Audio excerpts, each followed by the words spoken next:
कहा जाता है कि कुरुने वस्ती के एक बादशाह की हुकूमत एक आजाद और शरीफ कौम पर थी। ये कौम अपनी नेक दिली, सादगी और अच्छे ताल्लुकात के बावजूद किसी भी जुल्म पर खामोश नहीं बैठती थी।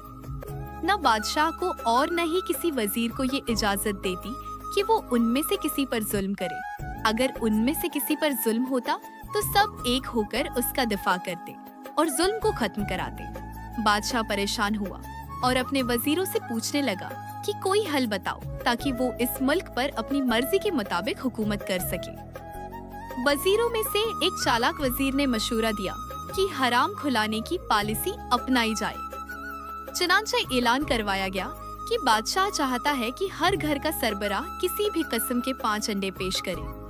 लोगों ने अंडे जमा किए और महल में पहुंचा दिए। 2 दिन बाद ऐलान किया गया कि हर शख्स आकर अपने दिए हुए अंडे वापस ले जाए। लोग आए और अपने अंडे लेने लगे। ये मंजर बादशाह, वजीर और दरबारी दौर से देख रहे थे।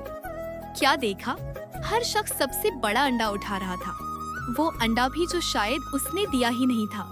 वजीर ने बादशाह से कहा, अब आप उन पर जो चाहे कर सकते हैं, क्योंकि इनमें से कई ने अपने भाई का हक ले लिया और खाया।